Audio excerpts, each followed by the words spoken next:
eso, conectar la relevancia que tiene la ciudadanía entendido en un sentido más amplio, no solamente grupos de presión determinados, sino también la academia como ciudadanía y como un pilar importante en la gestión de la seguridad pública, y la relevancia que tiene eso también, o qué papel jugaría en ese caso, o que juega, o la experiencia mía como directora del Observatorio de España, cuál ha sido esa incidencia política en España. Pues bien, parto de una premisa muy sencilla, que es simplemente el hecho de que la delincuencia es un asunto de todos, de toda la comunidad. Frecuentemente se suele arrojar la responsabilidad a los poderes públicos, a la agencia que llevan el tema de la seguridad pública, porque tienen que ser ellos los que hagan políticas públicas de seguridad, porque tienen que ser ellos los que den una solución a la ciudadanía. Sin embargo, desde mi punto de vista, desde el punto de vista de la ciencia criminológica, ¿verdad?, la delincuencia es algo que nos interesa a todos y todos tenemos que participar en ello. Por eso la ciudadanía se puede articular en grupos de presión. Yo creo que las universidades, los grupos de investigación, la academia en general, es un grupo de presión importante porque somos la élite de la ciudadanía en cuestión de metodología y de conocimiento en lo que respecta al delito y a lo que se conoce sobre el delito, y por supuesto debe aspirar a participar de forma absolutamente creativa e innovadora con el poder público, pero sobre todo a exigir que los procesos políticos estén bien informados, de tal manera que se utilicen conocimientos validados.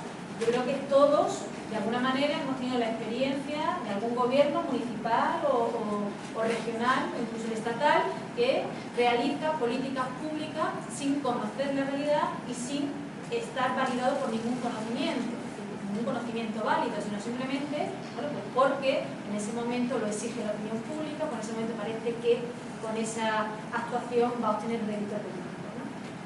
La participación ciudadana, por tanto, desde este punto de vista, desde el marco en el cual lo planteo, es esencial la prevención del delito desde tres perspectivas diferentes. Una parte sería lo que la ciudadanía se cree realmente que ejerce un control social informal que es muchas veces mucho más eficaz que el propio control social formal. El propio control social formal es el que ejercen, como saben, las personas que profesionalmente se dedican a la lucha contra el delito, mientras el control social informal es el que realizamos todos nosotros, ¿verdad? Pues yo creo que el ciudadano debe, de alguna manera, perder el miedo, si alguna vez lo hubo o lo hay, perder el miedo a esa delincuencia y, bueno, tienen que hacer tanto la academia, la universidad, como los grupos de presión y los poderes públicos, hacer porque ese miedo se pierda, a poder encarar de alguna forma la delincuencia y vivir la calle, salir a la calle, vivir la calle y ejercer ese control social informal. Por otra parte, es crucial también que para la prevención del delito se realicen demandas de actuaciones concretas de los poderes públicos. No basta con decir arregle esto. No basta con decir sea más punitivo. De alguna manera es necesario que la ciudadanía sepa cuál es la realidad y cómo incidir en ella a partir de esos conocimientos validados por la ciencia. Y, en tercer lugar, evidentemente no vale con que la gestión pública realice ciertas actuaciones, sino que esas actuaciones tienen que ser también controladas por los ciudadanos. Ahí me refiero, por ejemplo, en el caso de que se le demanda erróneamente a los poderes públicos o al poder legislativo en concreto que aumente las penas de cárcel porque hay cierta alarma social por respecto a algún hecho,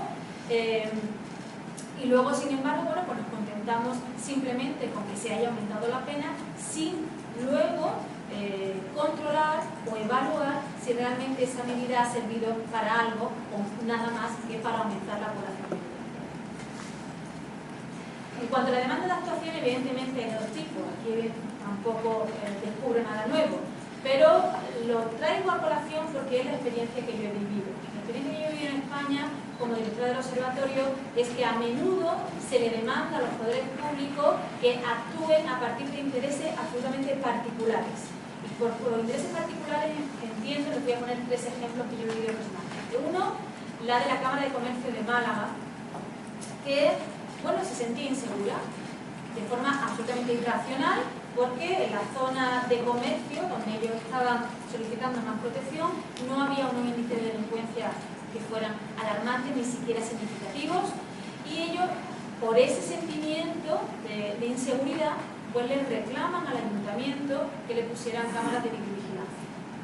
El ayuntamiento, por supuesto, no hace un análisis de la realidad, no lo hace, simplemente pues acepta esa propuesta con la idea de acallar, de calmar ese sentimiento de inseguridad de los comerciantes, porque son legítimos votantes de su partido, evidentemente. ¿Qué nos encontramos? Desde el Instituto, desde el Observatorio, hacemos una evaluación de la implementación de esas cámaras de vigilancia y nosotros confirmamos, al igual que ocurre en otras investigaciones anglosajonas, que no han sido para nada eficaces en la lucha contra el delito, ni siquiera ha producido un desplazamiento, porque el delito, la tasa de delincuencia en esa zona era bastante baja. Bueno, se hizo, para hacer esta evaluación fue una técnica cuasi experimental, ¿verdad? Podríamos meternos más adelante en este tema. Pero claro, no sirvió para ser realmente eficaces contra el delito, pero sí para calmar el sentimiento de los comerciantes. Por lo tanto, ahí había simplemente un interés particular, querer calmar a estos futuros votantes. Otro caso concreto que se ha vivido en España, ya no tan local como en Málaga, sino más general en España, se produjeron una serie de sucesos concretos muy graves de muertes a manos de jóvenes. Entonces, bueno, esto causaba mucha alarma social. Las madres de las víctimas de estos sucesos pues salieron a la prensa, a los medios de comunicación, mostrando su dolor y mostrando su sentimiento de venganza.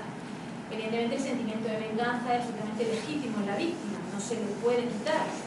Yo, si matan a mi hija, evidentemente también querría que mataran al delincuente, ¿no? Es una reacción humana. Lo que de alguna manera se indica aquí es que es un interés particular de un conjunto de víctimas, y lo que no se puede es que el poder público se deje llevar por ese sentimiento de venganza para modificar una ley penal que nadie en ese momento, en ningún momento se había dicho que esa ley penal fuera irracional, fuera ineficaz, fuera ineficiente. Otro ejemplo es más a partir de intereses partidistas. Siendo directora del Observatorio de la Delincuencia, cuando he llegado, una vez solamente en estos 8 años, me llegó la llamada de un ayuntamiento, de un municipio, diciéndome que me financiaban el observatorio. Claro, un observatorio que es independiente y que normalmente vamos siempre, ¿verdad?, sobreviviendo como podemos, pues que de recibir una llamada de un ayuntamiento diciendo que nos va a financiar, casi que le tiro cohetes, ¿no?, de alegría. Por supuesto, claro que sí. La siguiente afirmación fue, bueno, pero los datos van a ser positivos para nosotros. Claro, ahí se me caían las lágrimas porque vi cómo la financiación se iba corriendo, ¿no? Bueno, era un interés particular de ese municipio que tenía deseos de que los datos no fueran los reales, sino que fueran los que le interesaba al partido del PP. Por tanto, como digo, hay que despegarse de esos intereses particulares. Todos podemos tener tentaciones en un momento determinado y tratar siempre de apuntar antes hacia los intereses comunitarios, los intereses generales de la comunidad. Claro, ¿qué demandar? Pues aquí es donde, en ese ámbito es donde surge el observatorio. ¿Qué demandar? Porque es necesario, ya todos lo sabemos, conocer previamente la realidad. ¿Cómo vamos a actuar sobre algo que no conocemos? Si se pide la modificación de una ley, bueno, pero ¿por qué vamos a modificar la ley? ¿Qué realidad es la que existe detrás de ella, ¿no? ¿Cuál va a ser su eficacia? Yo en ese sentido pues, presento esta herramienta, una herramienta que yo creo que no descubre nada nuevo, pero sí, de alguna manera en España pues ha revuelto el panorama que había y ha tenido cierta incidencia política. La voy a presentar, bueno, es el Observatorio de la Delincuencia, simplemente un centro de estudio que sale o es de alguna manera impulsado por la Universidad de Málaga y, bueno, que sus objetivos tienen fundamentalmente la medición del delito en cuanto a su extensión, sus características y su comparación a nivel transversal con distintas ciudades y distintos países. ¿Cómo realizamos nuestro trabajo? Bueno, de forma muy sencilla, se los pongo en 5 pasos, no tiene mucha más historia, es en principio recoger información oficial sobre la delincuencia. Para ello pues realizamos convenios de colaboración con el Ministerio del Interior y el Ministerio de Justicia, los cuales, bueno, pues nos ha costado también tiempo y mucho esfuerzo, porque, claro, uno no crea un observatorio y rápidamente confía en cuál va a ser su labor, ¿no? Por lo tanto, ya había que hacer una labor importante de conversaciones y de reuniones. En un segundo lugar, pues nos dedicamos a ordenar y analizar esos datos oficiales de delincuencia, tanto de la policía como de los judiciales como penitenciarios, y en ese análisis ya vamos descubriendo los sesgos que los datos oficiales tienen a la hora de capturar o de recoger los datos. Entonces ahí sí hemos entrado en una especie como de feedback con el Ministerio del Interior, el Ministerio de Justicia, para que ellos hagan modificaciones a la hora de recoger sus datos, incluso a la hora de analizarlos. Peleamos también mucho con ellos para que sus datos los publiquen de forma transparente y a tiempo. Eso no lo conseguimos, significándolo bastante tarde y con bastante un resumen muy resumido de los datos que ellos tienen, pero sí al menos hemos conseguido que ellos nos aporten aquellos datos que no publican, evidentemente, y con cruce de variables que nosotros específicamente le pedimos que ellos no hacen. Ojalá no dieran las noticias, ¿verdad? Pero eso no lo hemos conseguido todavía. Está muy bien.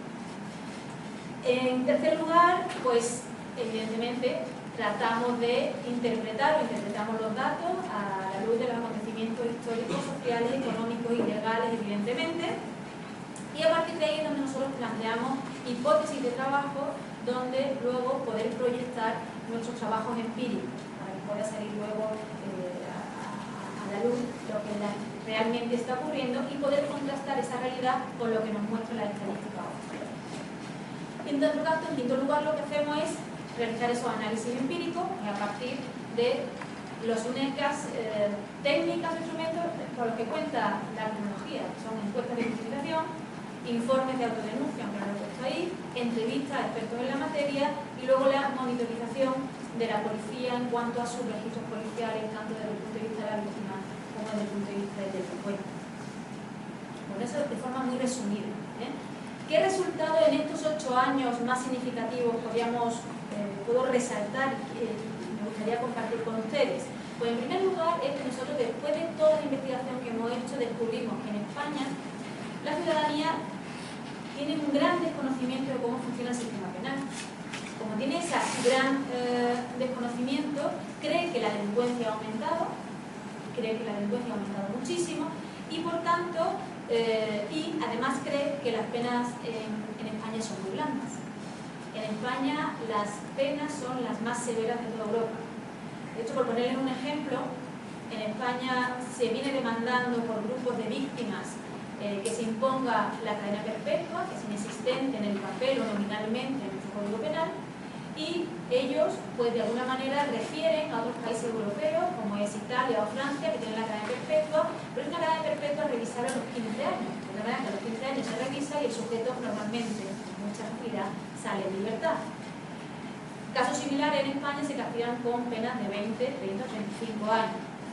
Tiene una pena bastante más severa. Pero como nominalmente no existe la cadena perpetua en el Código Penal, pues los españoles se creen que son bastante blandos. Por eso ha hecho que la ciudadanía, este desconocimiento, se pida al Poder Legislativo siempre que modifique el Código Penal aumentando las penas de prisión. Claro, por otra parte, otro resultado que hemos tenido ha sido la incorrecta interpretación que se ha hecho de los datos.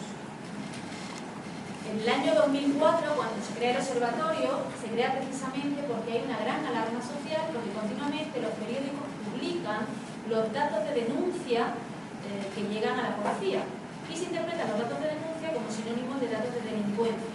Por lo tanto, si aumentan los hechos conocidos por la policía es porque han aumentado la delincuencia. Eso, pues evidentemente ha provocado modificaciones legales absolutamente innecesarias que han tenido como consecuencia el incremento absoluto de la población penitenciaria. Hasta hace 8 o 10 años, España, el país que más población penitenciaria tenía de Europa era Gran Bretaña, pero además era un país que tradicionalmente tenía más población penitenciaria que el resto y despuntaba del segundo de los demás. España se situaba normal, y en estos momentos, desde hace 4 años ahora, España es la que encabeza la lista de población penitenciaria en las cárceles en relación al resto de Europa. Estoy hablando de la Europa de los 15, de la Unión Europea. cual, claro, se observa cómo ha habido esa mala interpretación y esa mala gestión de la política pública. Otro resultado es que esos datos oficiales, como consecuencia, han desprestigiado también al gobierno, porque continuamente se arremetía contra el gobierno diciendo que cada vez había más denuncias y por lo tanto cada vez más delincuencia, y el gobierno dice, pero ¿cómo es posible? No parece que haya más delincuencia, pero los datos de policía sí lo dicen, por lo tanto vamos a incrementar las penas. Hemos entrado en una dinámica absolutamente incorrecta y errónea, ¿no? Por el contrario, claro, vamos descubriendo que las investigaciones que hacemos que se ha interpretado de forma errónea y que la interpretación correcta, por el contrario, favorece al Ministerio del Interior, porque de alguna manera ha demostrado que su política con respecto a la formación de la policía, a la transparencia de la policía, ha hecho crecer e incrementar mucho la confianza de los ciudadanos en nuestra policía, y eso hace que la ciudadanía ponga en conocimiento de la policía todo tipo de hechos, incluso los más leves. De hecho, cuando nosotros conseguimos desglosar las denuncias por hechos graves y por hechos leves, lo que ha aumentado considerablemente han sido los hechos leves, las faltas. Ya se denuncia prácticamente todo. Sin embargo, los hechos graves se mantienen en el tiempo, no han variado. Pues bien, a nivel local no hacen menos caso. A nivel municipal no hacen menos caso. A nivel nacional mejor. A nivel nacional lo que ha ocurrido ha sido que por primera vez, en diciembre del año 2000, o sea, hace nada, el legislador español ha decidido bajar las penas de prisión. Ha bajado concretamente en un delito de tráfico de droga transnacional, que estaba en una pena de 9 años, cuando el homicidio en España tiene una pena de 10, y se veía que era absolutamente desproporcionado. Entonces ahí el trabajo del observatorio y los resultados pues ha hecho que una política, una mujer, una directora general en concreto, sea sensible a esos resultados y haya sido la que promoviera esta reducción de penas y sea positiva. Y luego, bueno, pues se observa que empieza a calar en la clase política la necesidad de este tipo de análisis independiente, análisis que provengan de una ciudadanía totalmente independiente, sin interés partidista, sin interés más que de intentar hacer un mundo mejor, una sociedad mejor, una convivencia pacífica, que es por lo que nosotros trabajamos. Por tanto, como observatorio, nosotros trabajamos por ser mediadores entre la opinión pública y la clase política. Tratamos, evidentemente, de estar al servicio del proceso político, tratando siempre de enriquecerlo y aumentar la confianza de los ciudadanos en los poderes públicos, que creo que es fundamental. Pero cuando digo aumentar la confianza de los ciudadanos en los poderes públicos, también pasa por el hecho de que la corrupción tiene que ser perseguida. Evidentemente, pues nosotros también trabajamos mucho en el ámbito de la corrupción para sacar a flote este tipo de hechos. La clase política tiene deberes y tiene también beneficios con respecto a ese observatorio. ¿Por qué? Tiene deberes porque para que un observatorio de esta característica funcione y pueda tener todos los datos disponibles, es necesario que la gestión pública sea transparente. Funcionamos peor o nos hacen menos caso en los municipios.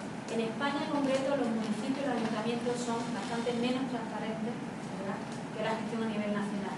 La gestión a nivel nacional está más sometida a controles y sin embargo los municipios tienen mucho menos controles, mucho más poder, manejan muchísimo dinero y entonces en ese sentido es más oscurantista su gestión.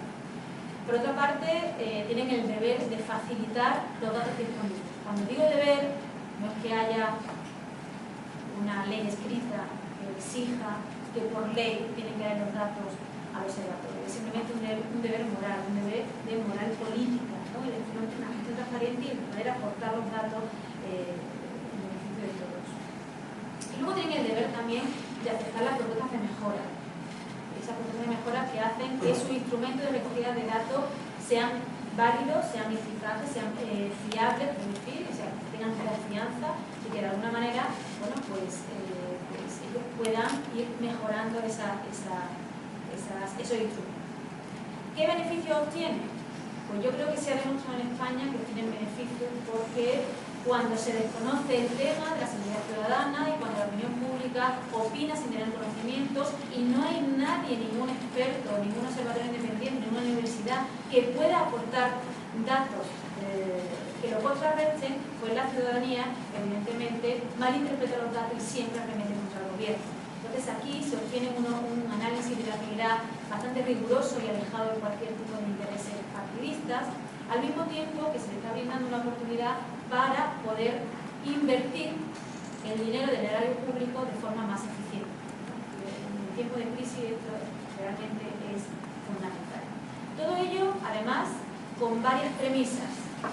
Las premisas son, por una parte, que el problema de la delincuencia, como he dicho anteriormente, no puede ser, como ha sido en España hasta hace 6 años, 7 años, ya menos, un arma arrojadiza en la lucha política, ¿verdad? En el año 2002, 2003, 2004, los dos partidos mayoritarios de España continuamente se dedicaron pues, a pelearse y a decir la inseguridad ciudadana tan grande que había y los niveles de delincuencia en los que estábamos, y no se manejaban cifras reales, simplemente echar en cara a uno a otro que no sabían gestionar la seguridad pública. Por lo tanto, la premisa es que es un asunto de Estado, como un asunto de Estado tiene que haber acuerdo y tiene que trabajarse, por lo tanto, de forma unánime. Y la segunda premisa es que los observatorios, los investigadores, los expertos deben demostrar esa independencia política a la hora de hacer su investigación. Claro, decimos, el investigador a la hora de plantear sus investigaciones nunca es independiente. Siempre, nada más con el hecho de plantear la investigación, ya está optando por una postura, por un posicionamiento político. Una cosa es un posicionamiento político, otra cosa es un posicionamiento partidista. Entonces, claro, el posicionamiento político de donde yo parto es de que el delito es un asunto de todo y que el delincuente es fruto de una sociedad que está mal estructurada o que, de alguna manera, tiene cierta responsabilidad con respecto a ese nivel de delincuencia. Yo creo que me voy a quedar ahí, no voy a decir nada más. Bueno, voy a decir algo más. He leído recientemente un libro de unos criminólogos americanos, que se llaman ingleses, que se llaman Lawless Sparks, no sé si lo conocerán, y ellos hablan de cuál debe ser el papel del criminólogo en la labor política, ¿verdad? Y de alguna manera ellos sí marcan 4 perfiles interesantes de los expertos criminólogos en la lucha política o la incidencia política. Y esto, bueno, ellos hablan del experto científico, que trabaja pues, como experto en la ONU, como experto concreto al cual siempre se le consulte, parece que lo que él dice es lo que se tiene que hacer, lo cual tampoco es cierto. El científico tiene que mostrar lo que se puede hacer y el político decidir su prioridad, ¿verdad? En segundo lugar está ese consultor, al cual en momentos puntuales se le va a preguntar qué ocurre en esa situación en concreto. Luego está el observador experto, en un momento determinado se lanza a la política. En España tenemos el caso de un gran criminólogo, no sé si lo conocerán, Santiago Redondo, que en un momento determinado pues, decidió coger la Dirección General de Instituciones Penitenciarias con la idea de aplicar sus propios conocimientos. Y en cuarto lugar, pues hablan estas personas del profeta solitario. El profeta solitario es aquel académico en su despacho que observa la realidad, que ve con mucha clarividencia qué está pasando, se dedica a escribir, ¿verdad? Y lo lanza con publicaciones a ver si alguien recoge ese testigo y lo pone en marcha, ¿no? Bueno, pues de cualquiera que sean las formas en las cuales debemos incidir, está claro que desde los conocimientos científicos, desde la validez de su conocimiento y desde esa realidad, pues es claro que nosotros podemos aportar mucho a la política, no a los partidos, de cara, como digo, a trabajar por esa convivencia pacífica. Eso es todo y si queréis abrimos un nuevo debate para completar.